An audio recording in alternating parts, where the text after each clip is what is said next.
The old ranch hands burst into laughter the moment the dusty young woman dropped a heavy blacksmith's toolbox onto the ground. "You're looking for the kitchen, miss?" one of them mocked. She calmly shook her head. "No. I'm here to save your ranch." The laughter only grew louder. But before the first snow melted, every man who laughed at her would trust their lives to the very hands they had mocked. The prairie wind carried dust across the empty road as Clara Whitmore tightened her grip on the worn wooden handle of her toolbox. Every step made the rusted iron tools inside rattle softly, the sound her father had once called the music of honest work. She had been walking for nearly 4 days. Her boots had long since lost their shine. The leather around the toes had cracked, and the soles were beginning to separate. Her coat, patched more times than she could remember, barely kept the cold morning air from reaching her skin. Yet she never slowed. Inside the toolbox rested everything she still owned. A weathered hammer, 3 well-used chisels, a pair of iron tongs, a small hand drill, several files polished smooth from years of use. And tucked beneath them all lay a folded piece of paper, her father's final drawing of a wagon wheel hub. The edges had yellowed with age, but she carried it everywhere. It reminded her that good work could outlive the people who taught it. Ahead, smoke drifted lazily into the pale autumn sky. Red Hollow Ranch. It stretched across the valley like a small town. Long fences surrounded grazing cattle, horses moved through wide corrals, and several barns stood against rolling hills covered in dry grass that shimmered beneath the morning sun. For a brief moment, Clara simply watched. This ranch was larger than any place she had ever seen.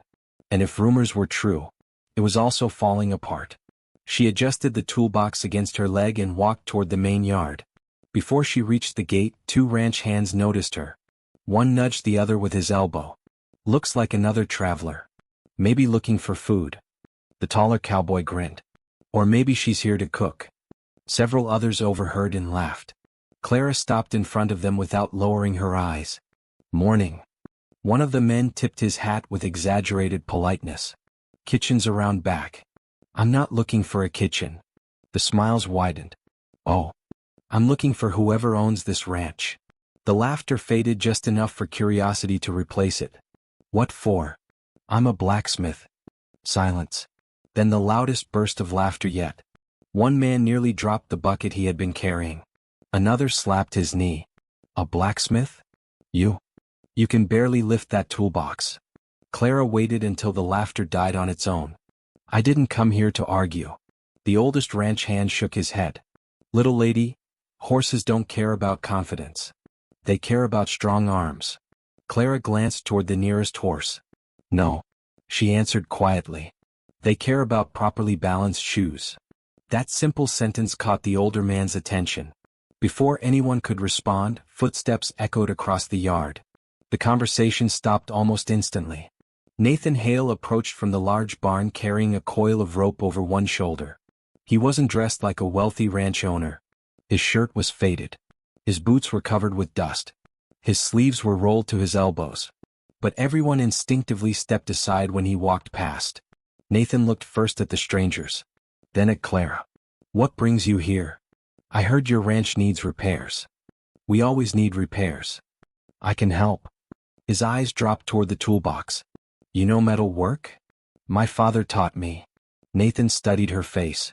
Not for beauty. Not for pity. Only for honesty. Most people spoke quickly when trying to impress him. She didn't. Finally he asked, "What can you repair?" "Wagons. Plows. Horseshoes. Water pumps. Windmills. Gates. Anything made from wood and iron." A younger cowboy couldn't stop himself. "You forgot one thing." She looked at him. "What's that?"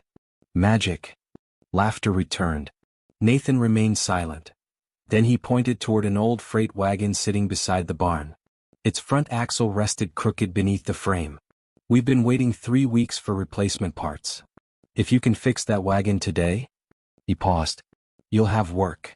If you can't," he shrugged, "I'll still feed you before you leave." Clara nodded once. "Fair enough."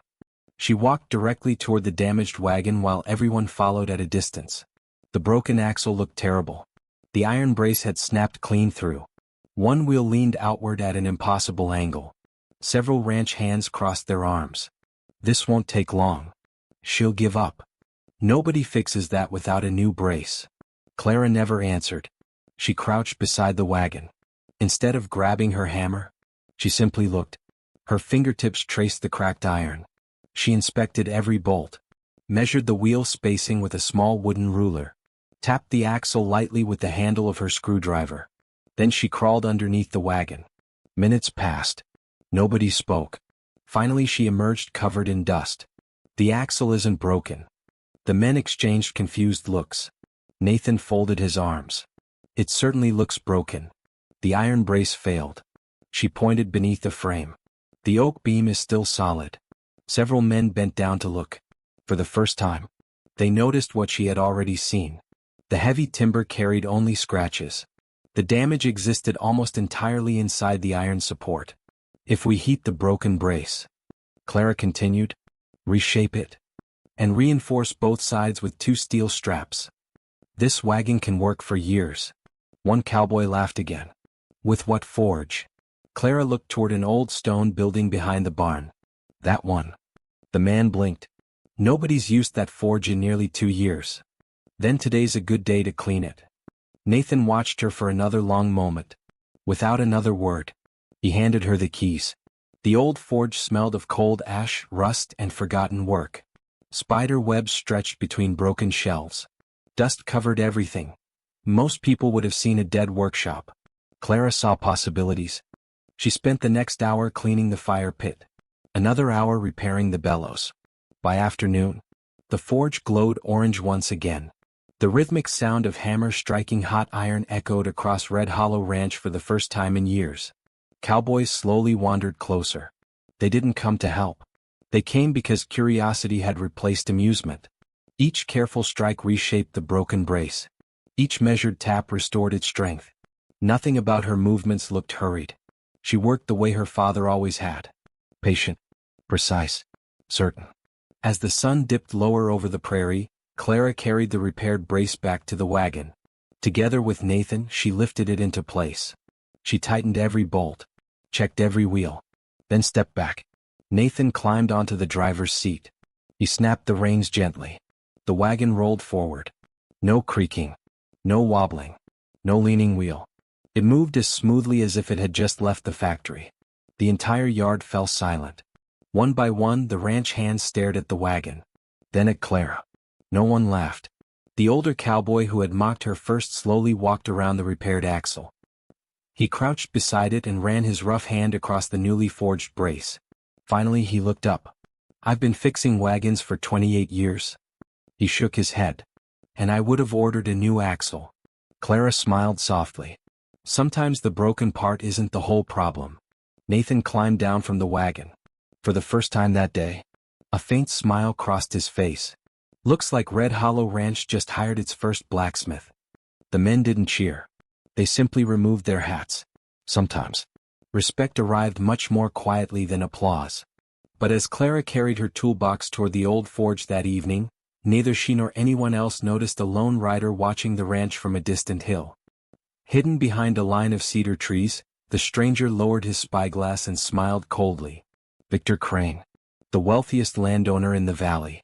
He had spent months waiting for Red Hollow Ranch to collapse. Now, after seeing the young blacksmith repair what everyone else believed was beyond saving, he whispered only 6 words to himself. She changes everything, and that's dangerous. The following morning, Red Hollow Ranch woke earlier than usual. The repaired wagon had become the only thing anyone wanted to talk about. Some insisted it had been luck. Others admitted the young blacksmith possessed real skill. Clara ignored every conversation. Long before sunrise, she was already inside the old forge, sweeping yesterday's iron filings into a small bucket. She believed a clean workshop made clear thinking easier. Outside, Nathan watched from the barn without interrupting her. He had hired plenty of workers over the years. Most worked hard when someone was watching. Clara worked exactly the same when nobody was. That told him everything he needed to know. By mid-morning, another problem arrived. The ranch's main water pump stopped working. Without it, hundreds of cattle would soon be drinking from the creek nearly half a mile away. Several ranch hands had already spent 2 days trying to repair it. Nothing worked. Nathan walked toward the forge. We've got another challenge. Clara quietly picked up her toolbox. Show me. The pump stood beside a large wooden water tower. Its long iron handle hung motionless. Buckets surrounded the base where men had taken it apart again and again. Pieces of worn leather, rusty bolts, broken washers, and bent rods covered the ground. One cowboy sighed. We've replaced almost everything. It still won't pull water. Clara knelt beside the pump. She didn't immediately begin taking it apart. Instead, she slowly moved the handle. Once, twice. Listening. Feeling. Then she placed one hand against the iron pipe. The problem isn't here. She pointed underground. The seal is losing pressure. Several men frowned. You can't even see it. I don't have to. She opened the pump carefully. Inside she found a cracked leather piston seal that had dried and shrunk after years of neglect. Instead of searching for a replacement that didn't exist, she looked toward the saddle room. Does anyone have an old saddle nobody uses anymore? One ranch hand blinked. A saddle? I need the leather. An hour later she had cut a perfect new seal from thick saddle leather. She soaked it in warm oil, shaped it by hand, and carefully installed it inside the pump. Nathan gripped the handle. Pulled once. Nothing. Pulled again. A deep sucking sound echoed through the pipe. On the third stroke, cold water burst from the spout. Cheers filled the yard. Several horses immediately gathered around the fresh water. Even the oldest ranch hands smiled. Clara simply packed away her tools. To her, the job was finished. Praise changed nothing. Over the next several weeks, the ranch slowly transformed. Broken gates disappeared. Loose hinges stopped squeaking. Fenced tools hung neatly inside the workshop. Rusty plows returned to the fields. Old horses received perfectly balanced shoes. Even the grain mill, which had grown for years, now turned more smoothly than anyone could remember. Without realizing it, the workers stopped saying, "We'll replace it." Instead they asked, "Can Clara repair it?" Nathan noticed another change as well. The men argued less. Machines broke less often. Work finished earlier. Repairs cost almost nothing. Hope quietly returned to Red Hollow Ranch. But not everyone welcomed those changes. Several miles away, Victor Crane stood inside his enormous office overlooking hundreds of acres of land. A ranch manager handed him a report. They repaired another wagon. Victor frowned. I thought Hale couldn't afford repairs. He couldn't. The new girl fixed it. Another report landed on his desk. The water pump is working again. The grain mill too. Victor slowly leaned back. His expensive plans depended on Red Hollow Ranch failing before winter. If Nathan survived, Victor would lose thousands of dollars. He stared out the window, then spoke softly. If honest work won't destroy that ranch, dishonest work will. 3 nights later, moonlight covered the valley. Most of the ranch slept peacefully. Only Clara remained awake. She often worked late sharpening tools for the next day. As she carried fresh coal toward the forge, she noticed something unusual. Fresh horse tracks. Not one horse. 3. They led behind the equipment shed. No ranch hand should have been there after midnight. Clara quietly extinguished her lantern. She followed the tracks. Voices drifted through the darkness. Oh, careful. A hammer struck metal. Then another. She crept closer until she could see 3 shadowy figures. They weren't repairing anything. They were damaging it. One man loosened bolts beneath a freight wagon. Another cut halfway through a wooden support beam. The third poured sand into the grain mill gears. Every movement had been planned. Clara's heart raced. If those machines failed during winter, the ranch might never recover. A loose board creaked beneath her boot. Every head turned. Who's there? The strangers mounted their horses instantly. Before Clara could reach them, they disappeared into the darkness. She couldn't see their faces, but she noticed something important. One rider wore silver spurs engraved with the letter C. The same expensive spurs Victor Crane's riders often displayed in nearby towns. At sunrise she showed Nathan everything.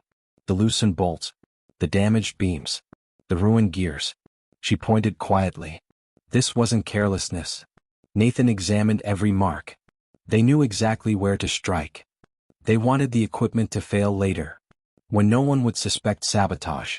For several moments neither of them spoke. Finally Nathan asked, "Can it all be repaired?" Clara looked across the yard. then smiled faintly. Yes. But they'll probably come back. Nathan gathered every ranch hand. Without mentioning Victor's name. He assigned night watches. No arguments.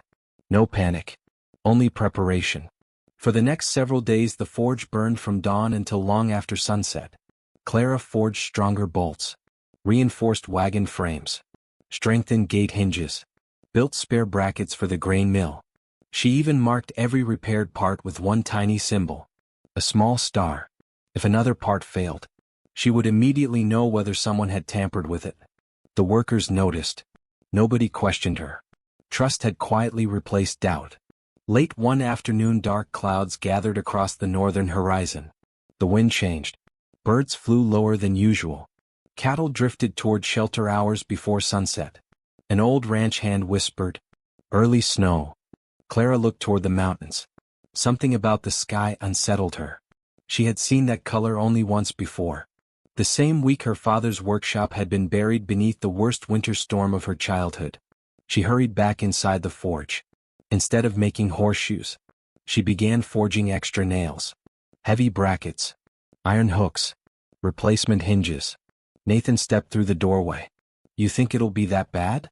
Without looking up she answered quietly, "I think winter always arrives before people believe it will." That evening every ranch hand worked without being asked. Some stacked firewood. Others repaired fences. Several moved grain into dry storage. Nobody complained. Nobody laughed anymore. As the final wagon entered the barn before nightfall, the first snowflake drifted silently onto Clara's anvil. She looked toward the darkening sky. Far across the valley, a lone rider watched the ranch from a distant ridge. Victor Crane lowered his spyglass. The storm he had been waiting for had finally arrived, and hidden beneath the growing snow, his most dangerous plan had already begun.